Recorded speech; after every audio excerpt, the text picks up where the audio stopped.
nossa próxima convidada, segunda convidada de 6 profissionais que estarão vindo hoje aqui. É uma pessoa maravilhosa, no qual eu sou muito fã.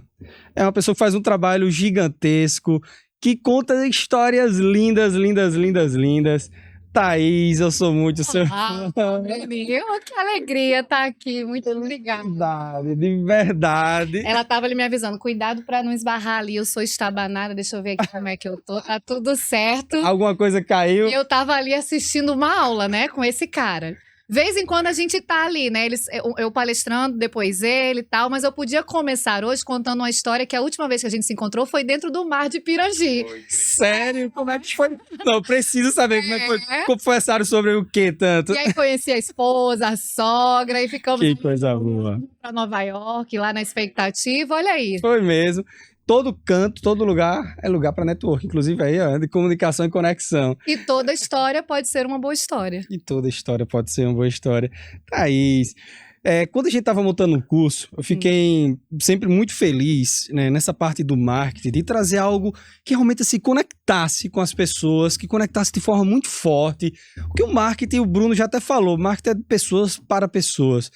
E a gente sabe que cada pessoa tem uma história linda.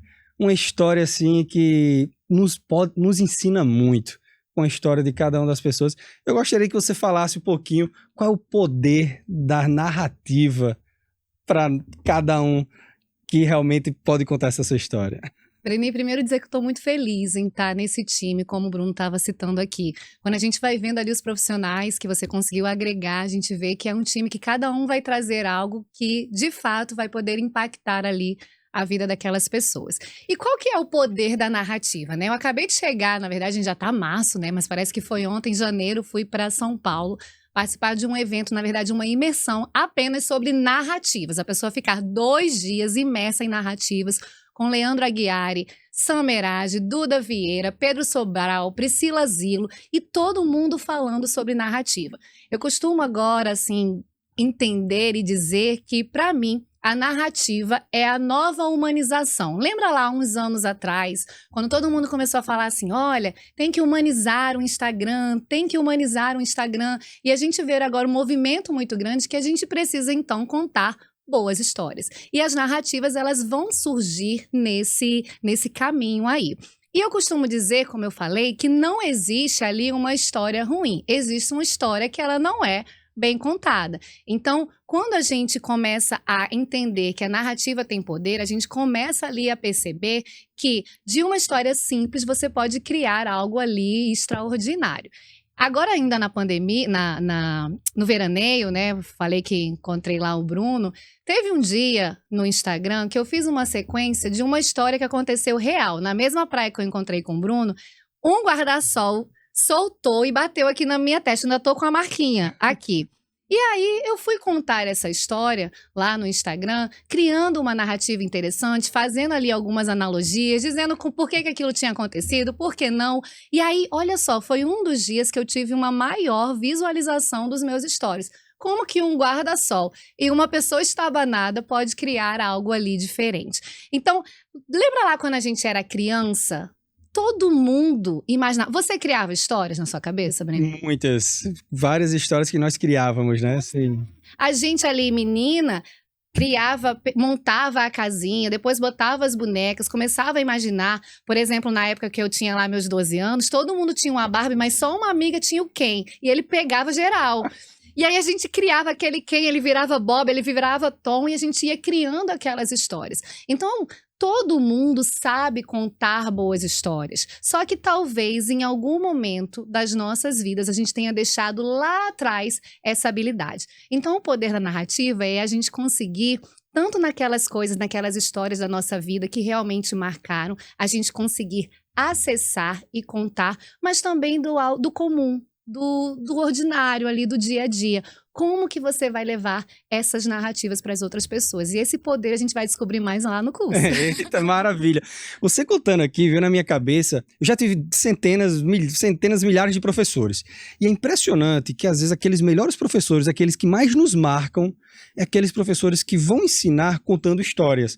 Que conta história, que traz exemplo, que faz essa analogia. Então, assim, todo mundo realmente é capaz de contar história, como você falou, e como é que tem alguma dica específica que você poderia trazer para ficar com um gostinho aí, para que a pessoa tenha mais facilidade, que eu vejo que tem tanta gente que tem vergonha, que às vezes se retrai. As pessoas, na verdade, elas têm muita questão de dizer que, eu não vou me expor, né? E Bruno já deu aqui um tapa na cara da gente, né? Eu não vou me expor, eu não quero ali aparecer. Eu costumo dizer que existem coisas da minha vida que as pessoas não sabem. A gente tem a sensação que a gente sabe tudo da sua vida, tudo da vida do Bruno, tudo da vida das pessoas que estão ali. Mas não, a gente precisa entender que a exposição, ela também é uma escolha.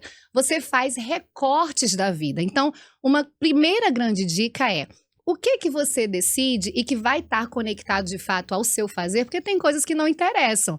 Eu faço uma brincadeira no meu Instagram, que é a questão do carisma. Começou tipo, tô com carisma, tô sem carisma, vou pra academia, não vou. E todos nós somos pessoas que às vezes estamos com carisma e às vezes não estamos com carisma. Essa brincadeira que eu faço tem tudo a ver no meu cenário. Mas no seu, quais são as histórias que de fato fazem sentido? Que parte de você que faz sentido mostrar para as pessoas? Quando a gente tem essa percepção, a gente começa, Breni, a ser mais intencional e mais estratégico. Então, tem coisas da nossa vida pessoal que talvez não cabem, tem coisas da nossa vida pessoal que sim, talvez cabem, porque estão atreladas ali aos seus valores. Por exemplo, todo mundo conhece a minha sobrinha, Serena, e pergunta: cadê Serena?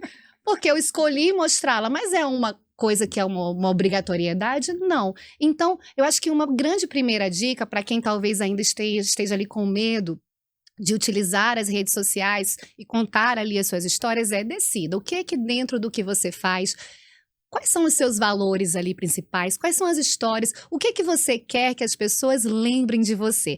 Tem uma coisa também que é muito legal, que é você escolher ali algumas palavras e repetir essas palavras, porque a repetição tem muito poder. Eu repito a todo momento a palavra coragem. E hoje em dia, o que acontece? Alguém está numa livraria, vê um livro que tem coragem, manda uma foto para mim. Esses dias eu recebi uma foto de uma almofada que tinha escrito coragem. Então, às vezes é no simples. Mas você tendo a percepção e começando a fazer isso numa repetição muito saudável, você começa ali a estar na cabeça das pessoas. Porque é isso que a gente quer. A gente quer ser o quê? Lembrado, através das histórias. Que bacana.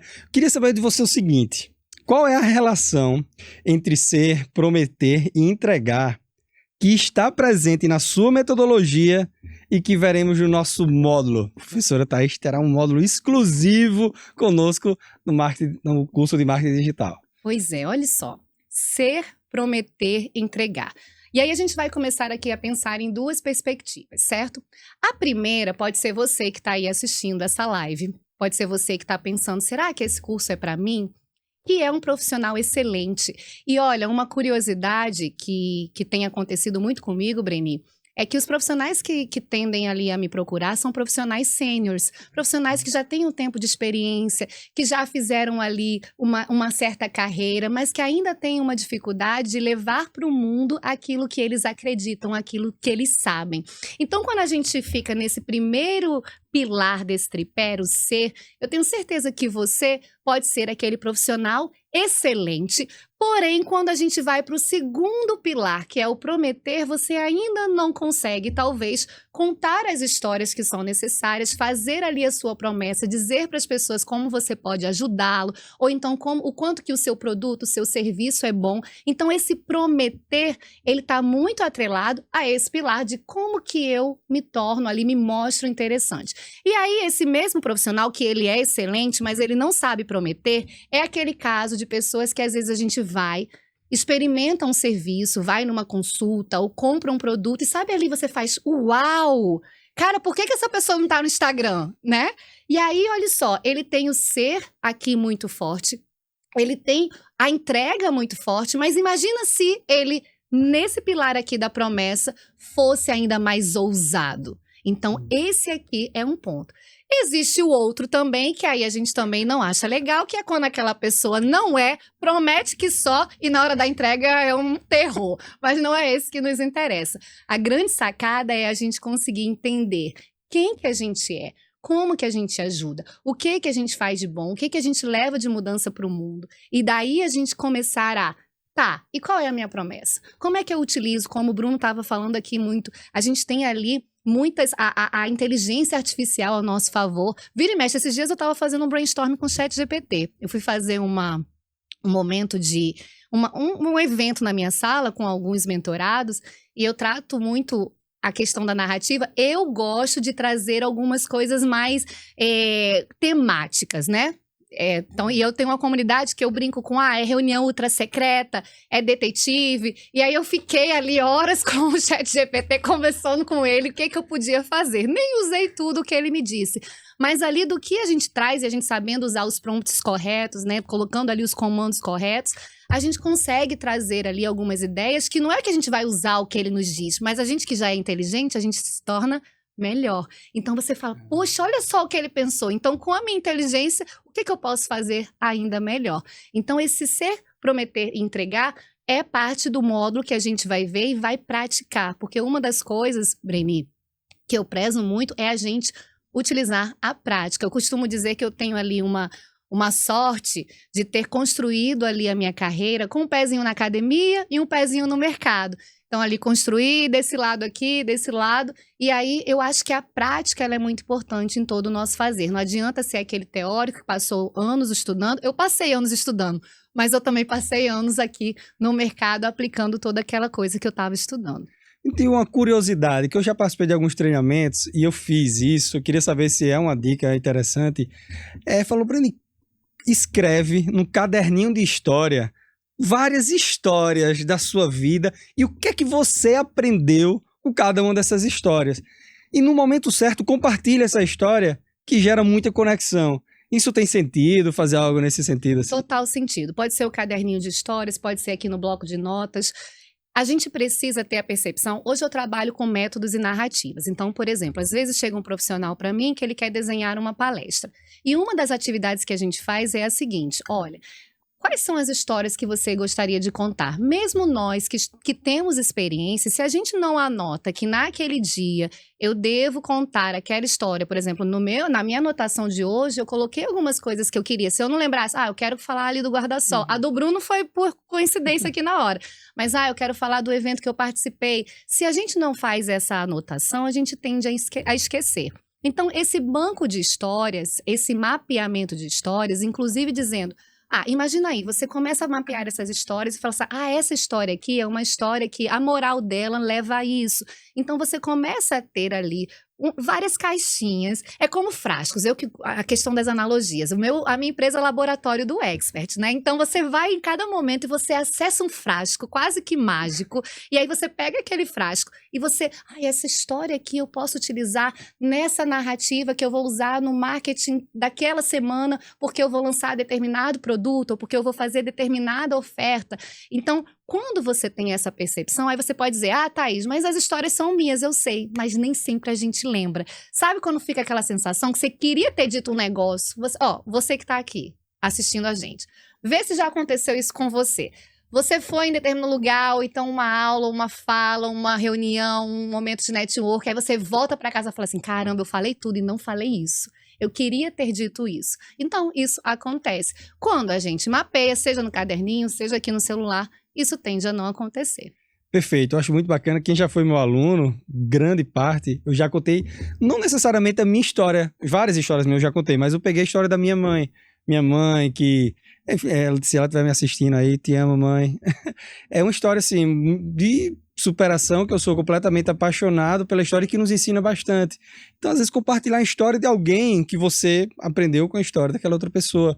Isso é muito bacana. Então, uma dica muito importante é essa, né? Compartilha a história, conta a história e conecta demais. Eu queria saber com você o seguinte, como que você entende esse senso de comunidade que temos ouvido falar ultimamente, assim, tanto? Pois é, a gente no marketing digital tem visto agora com uma crescente muito grande, as pessoas querendo estar cada vez mais pertinho ali do outro. Nesse evento que eu citei em São Paulo, estava a Duda Vieira. Duda Vieira é a rainha da comunidade. Ela diz que lidera uma comunidade de CEOs e tudo mais. E eu observei, quando eu vou nesses lugares, eu fico também observando muito a performance desses profissionais. E ela tem toda essa narrativa, essa coisa ali desse empoderamento. E esse senso de comunidade, Breni, eu vejo muito forte, seja ele em qualquer área. Você pode estar pensando, Thaís, mas eu não quero lançar um curso. Mas não, esse curso aqui de marketing digital, ele é para profissionais que querem se mostrar interessante, seja você um prestador de serviço, seja você algo que você vai vender, que você vende um produto, porque na verdade o marketing digital não tem mais uma escolha, né? Tipo assim, eu não quero ter Instagram. Isso eu acho que nem deve existir mais essa fala, né? Eu acho que não, né? Será que existe? Tá. Alguém que cogite não estar no Instagram, não deve existir. Enfim, mas se existe, né? E esse senso de comunidade, o que é? Sabe quando você consegue ter pessoas que elas viram quase que... Tem gente que usa a palavra fã, eu não gosto muito, mas são admiradores que eles acabam divulgando você de uma forma, eles querem participar, eles querem estar com você. Esse exemplo que eu dei da comunidade Expert, olha só, eu fiz uma loucura, era uma sala, minha sala é mais ou menos desse tamanho, sendo que dividida, eu coloquei quase 30 pessoas lá dentro. Gente... E aí a fala das pessoas é, Thaís, o estar aqui me representa, eu convivo com outras pessoas que estão vivendo as mesmas coisas. E você? Como que você vê a sua comunidade? Sabe aquele seu time, aquelas pessoas que elas vão conectar com você, elas vão olhar para você e falar, caramba, essa pessoa me representa. Ou então, esse produto aqui é algo que faz com que é algo que eu acredito. Essa empresa aqui tem valores que eu acredito. Então, o senso de comunidade é algo que todos nós precisamos. Inclusive, a gente vai fazer esse senso de comunidade muito forte. Esses 20 que vem primeiro vão ser os 20 que aí, bota Bruno, a galera aí, a gente vai, E essa ideia que você trouxe agora um pouquinho conversando com o Bruno, e a gente atrelar a questão do senso de comunidade.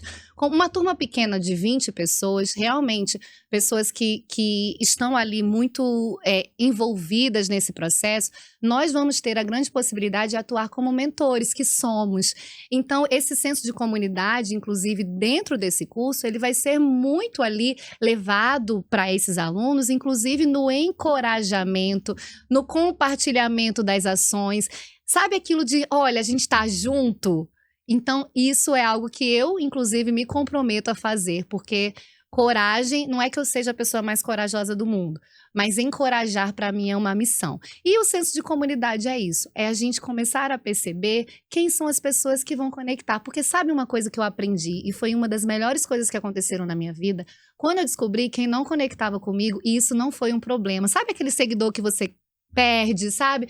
Eu tive uma empresa em Noronha e eu antes sofria quando as pessoas não queriam fechar comigo o casamento, na época, 2016. Mas depois que eu descobri que aquilo ali não era o meu cliente, tá tudo bem. Então, para você, quem é a sua comunidade? Quem é o seu grupo, a sua turma? A gente vai descobrir isso também nesse modo.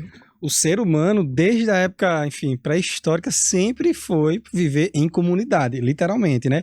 E é interessante que eu vi uma história que algumas pessoas, antigamente, quando saíam da comunidade, era muito difícil até de sobreviver se você não tivesse realmente em grupo, em comunidade. E as pessoas tinham tanto medo de sair da comunidade, porque corria o risco de vida, que acabava não se expondo, não colocando a sua opinião.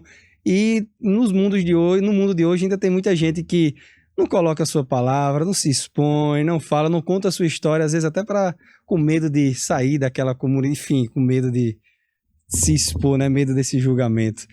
E sabe o que às vezes acontece com essa pessoa? Ela olha uma pessoa ao lado que faz aquilo que ela gostaria e fala, poxa, olha só, tá falando besteira, ou então com menos conhecimento do que eu. Mas aquela pessoa tá tendo coragem, então, e aqui? O que você vai levar também para as outras pessoas? Bora contar essas histórias. Que papo bacana. E como passa rápido esses 20 minutos? Quando eu vim aqui, pronto, passou. Eu queria uma última pergunta, Thaís, para você. Por que as narrativas têm poder? Pois é, por quê? Eu acho que isso a gente vai descobrir juntos.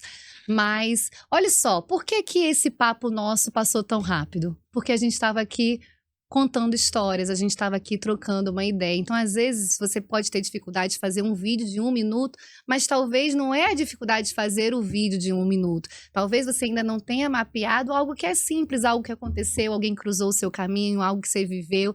E aí, quando você tem a percepção do porquê que você faz alguma coisa, é como se você tivesse uma vontade maior de fazer. Eu tenho também na minha formação, sou jornalista, e eu costumo dizer que antes de ser formada, de me formar em jornalismo, eu sempre fui ali uma pessoa que ouviu muitas boas histórias. Meu pai era um grande contador de histórias, minha mãe, meu avô, minha avó baiana, maravilhosas histórias dela, ela dizia que era prima de Castro Alves. Então eu aprendi a ouvir muitas histórias e eu acredito no poder dessas narrativas. O quanto que as narrativas elas mudam o dia de uma pessoa quando eu sou a que conversa na fila. Então, gente, vem comigo conversar nesse modo que a gente vai se divertir muito. Só tem hora pra começar, tá bom? Sem hora pra terminar. É tão bom estar próximo de pessoas, né, que contam história, que contam a sua vida, que são bons contadores de história. Sim. E seja você um bom contador de história, vai desenvolver muito a sua carreira, a sua vida profissional, o seu marketing. Por isso que é tão importante estar no curso de marketing digital em um módulo tão importante quanto esse. Obrigado, Thaís, de coração. Quando a gente faz uma virando a noite, conversando. Combinadíssimo, viu? Já tá 6 horas aí no mínimo. Obrigada. Obrigado, Thaís.